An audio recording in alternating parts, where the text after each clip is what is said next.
Noticias de última hora, preste mucha atención. Asambleístas preocupados porque no se les paga el sueldo del mes de enero.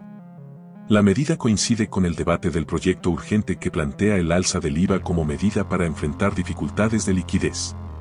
La Asamblea Nacional está dentro de las instituciones que no recibieron los recursos para pagar a tiempo los sueldos de los asambleístas, asesores, asistentes y funcionarios legislativos correspondientes a enero del 2024.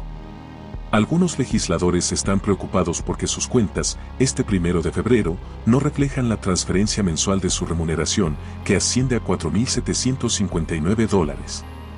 Esta situación coincide con el trámite en segundo debate del proyecto económico urgente remitido por el Ejecutivo, donde inicialmente planteó incrementar del 12% al 15% el impuesto al valor agregado, IVA, pero sus dos aliados legislativos, el Partido Social Cristiano, PSC, y el Movimiento Revolución Ciudadana, RC, anuncian que no votarán por un incremento de impuestos.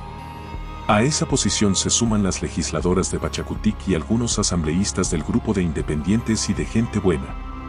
El gobierno ha señalado que el tercer proyecto económico de ley urgente servirá para financiar el conflicto armado interno, la crisis social y económica, y dice que el déficit fiscal supera los $8.000 millones. El Ministerio de Economía y Finanzas, el 31 de enero de 2024, emitió un comunicado donde señaló que ese día inició el pago de las remuneraciones del mes de enero para Fuerzas Armadas, Policía Nacional, Salud y Educación. Que en los próximos días se cubrirá la totalidad de los sueldos del sector público. El gobierno nacional heredó una situación fiscal grave. No obstante, desde su posesión ha adoptado mecanismos para cubrir los pagos urgentes y avanzar en la reducción de los atrasos heredados. Ante las dificultades de liquidez de la caja fiscal en este mes, se priorizó el pago de las remuneraciones por pocos días. En más noticias. Militarización de cárceles genera crisis y oportunidad para bandas criminales. La intervención militar en las prisiones afecta la comunicación de cabecillas de grandes grupos criminales con sus huestes en las calles, mientras bandas más autónomas ganan terreno. La reorganización carcelaria plantea riesgo de ascenso de grupos más pequeños. Como centros de poder de la delincuencia organizada, las cárceles crean toda una serie de conexiones que repercuten en las calles. Allí se originan las órdenes, el mando de las bandas criminales, comprometido por la recia militarización del estado de conflicto interno. La intervención conjunta de militares y policías en las prisiones, tras el estado de excepción decretado el 9 de enero de 2024, afecta la comunicación de los cabecillas de grandes grupos narcoterroristas con sus huestes en las calles. Este nuevo escenario genera, por ahora, un vacío de liderazgo de los grupos predominantes, de acuerdo a fuentes policiales que reconocen que bandas más pequeñas ganan terreno, por ejemplo, en un enclave del narcotráfico como el sur de Guayaquil. La militarización genera crisis y oportunidad al crimen. En el complejo carcelario de Guayaquil, el más grande y violento del país, la intervención de la fuerza pública afecta por ahora a pabellones como los de los choneros, sin un líder claro tras la fuga de alias Fito. También deja incomunicados a cabecillas de los Lobos, los Tiguerones, Latin Ken y Chon Calo. Mientras que grupos más autónomos, de alcance local, como Tiburones y Mafia 18, amplían sus operaciones en la zona sur de la ciudad, cercana a los puertos marítimos, clave para la contaminación con drogas de contenedores y buques mercantes. En más noticias. Daniel Noboa espera que el FMI refinancie la deuda de Ecuador y busca un nuevo préstamo. El país no solo enfrenta una crisis de seguridad sino también económica. El ministro de Finanzas ya ha anunciado que los salarios públicos de enero se pagarán con retraso. Ecuador es como una familia que gasta más de lo que le ingresa, según ha explicado el ministro de Finanzas, Juan Carlos Vega. La situación económica heredada por el actual gobierno ha obligado a las autoridades a buscar formas de financiamiento y de acceso a préstamos con los organismos multilaterales. En ese sentido, la administración de Daniel Noboa se ha acercado al Fondo Monetario Internacional, FMI, para tratar de refinanciar la deuda que actualmente tiene el país y acceder a nuevas líneas de crédito. Para lograrlo, Noboa ha propuesto, en medio de la emergencia por conflicto armado interno, un incremento al impuesto al valor agregado, IVA, del 12 al 15%. El presidente ha reconocido que esa propuesta pretende dar confianza a las multilaterales pues, según el jefe de Estado, estos organismos actúan acorde a las buenas señales económicas que se dan. Una buena señal para los multilaterales sería tener un IVA mixto, un punto permanente y 2 puntos temporales. Sin embargo, la propuesta no tiene apoyo en el legislativo, lo que complica que esto se cumpla. Las autoridades ecuatorianas esperan que entre abril y mayo se reciban los recursos de los organismos multilaterales de crédito y que, a mediados de febrero, la Asamblea Nacional apruebe el incremento del IVA, que generaría otro tipo de contribuciones especiales. Si esto no sucede, el gobierno prevé aplicar medidas de austeridad sobre el gasto público y revaluar los subsidios estatales. Entre las medidas que ya se han adoptado están la reducción de la nómina en el servicio público. En esa línea, el presidente del Congreso, Henry Cronford, anunció que se hará un recorte del 20% del personal de la legislatura como muestra de responsabilidad ante la crisis económica que vive el país. En más noticias. Comenzaría repatriación de presos colombianos desde Ecuador. El presidente Noboa aseguró que no podrán regresar al país. Ese país vive una grave situación de inseguridad que en parte está relacionada con el hacinamiento carcelario y el dominio de organizaciones delincuenciales. El gobierno ecuatoriano iniciará las gestiones para la repatriación de presos de nacionalidad extranjera que se encuentran condenados. La medida aplicaría también para los 1.500 colombianos que el presidente Daniel Noboa le ha pedido a Colombia recibir. El presidente de Ecuador emitió el decreto número 139 del 29 de enero de 2024, con el que busca implementar las recomendaciones de la Comisión Interamericana de Derechos Humanos para reducir la violencia en las cárceles. En el informe de 2022 se estableció que el Estado debía tomar acciones urgentes para retomar el control de los centros de privación de la libertad. En más noticias. En la Asamblea Nacional analizan los posibles escenarios, el veto y también el Ministerio de la Ley. Los legisladores no descartan la posibilidad de archivar este proyecto. Entonces se le termina ya el tiempo al gobierno para conseguir aquí en la Asamblea Nacional los 70 votos que requiere para aprobar el proyecto de ley económico urgente que envió con la posibilidad de incrementar el IVA y que ahora agrupa a otros impuestos también, como el de la banca y el ISD, por ejemplo. Entre las bancadas se manejan algunos escenarios al no encontrar el respaldo. Por ejemplo, la posibilidad que tiene el gobierno de insistir en el IVA a través del veto del Ejecutivo o también el Ministerio de la Ley y a la Asamblea. ¿Qué otra salida le queda? Algunos aseguran que podría ser el archivo. Para que el proyecto de ley que busca incrementar el IVA, el ISD y fijar un impuesto a la banca se apruebe, en el Pleno necesita 70 votos. Por ahora, el gobierno no suma esa cantidad de voluntades en la Asamblea. La propuesta de la Comisión de Desarrollo Económico es que en el segundo debate el informe se vote artículo por artículo. Esto les da la potestad de aprobar unas propuestas y negar otras. Sin embargo, esto estará sujeto al veto del presidente, mediante el cual podría insistir en el alza del IVA.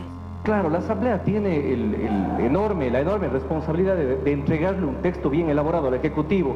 No podemos olvidarnos de que el Ejecutivo ha sido un excelente colegislador. Pero al gobierno le queda otro camino más, que es de enviarlo por el Ministerio de la Ley. Para esto en la Asamblea se debió agotar el debate y no tener los votos mínimos. Estamos hablando que todo esto son más impuestos. Acuérdense, otro tema, que ningún legislador ni la Asamblea puede incluir o incrementar impuestos. El que tiene que hacer es el presidente. Hacer que una ley pase por el Ministerio de la propia ley, valga la redundancia, significaría que no habremos discutido o consensuado como lo debimos haber hecho en su momento. Pero hay una alternativa más para los asambleístas que no están de acuerdo con el incremento del IVA. Es el archivo o la posibilidad de negar el proyecto de ley, posibilidad que no se descarta entre las bancadas. Tiene que archivarse y tendría que construirse una nueva normativa que realmente paguen los que más tienen. Esa es una alternativa que la estamos analizando. No hemos decidido sobre aquello. Antes del tratamiento en el segundo debate, seguramente tendremos nosotros ya alguna alternativa adicional. Entre los legisladores independientes, su voto tampoco está definido. Lo más saludable es tener un espacio de archivar. ¿Por qué? Tal como está concebida la ley, no nos dice cuánto se va a gastar en el tema de la guerra. Este proyecto de ley plantea, además del IVA, gravar un impuesto a las utilidades de la banca, subir el impuesto de salida de divisas al 5% y un impuesto más del 3.25% a las ganancias extraordinarias de las sociedades. Y este jueves el Pleno de la Asamblea tramita en primer debate el cuarto proyecto de ley económico urgente que envió el presidente. En este primer texto, la Comisión de Régimen Económico reduce a 6 meses el tiempo para la investigación de los delitos patrimoniales, para que los bienes y activos que se incauten en procesos por narcotráfico, extorsión o lavado de activos pasen a manos del Estado. Además, elimina la necesidad de que haya una sentencia condenatoria ejecutoriada previa para que se ejecute la extinción de dominio, pues bastará con que él o los procesados no logren justificar la procedencia de sus bienes. De aplicarse este factor, en Ecuador se tiene un patrimonio de producto del crimen organizado correspondería a 1.700 millones de dólares. De recuperarse al menos el 10% de esto, se podría rescatar 170 millones de dólares. Pero también contémosle al país que esta ley está vigente desde el año 2021 y que no hay una sola sentencia por casos de extinción de dominio. El Estado ecuatoriano podría acceder a dichos recursos siempre que la Asamblea Nacional otorgue una ley que permita decomisar eficazmente dichos bienes. Ecuador deberá ejecutar por lo menos 4 medidas económicas para evitar llevarse por delante su propio sistema monetario. Según Cordes, el país está al borde de su precipicio. En una rueda de prensa a la que llamaron atípica, 4 economistas de Cordes encendieron las alarmas respecto a la economía del país. Aseguran que la permanente estrechez fiscal ha llevado al Ecuador al borde del precipicio. La pobreza en el Ecuador empeorará.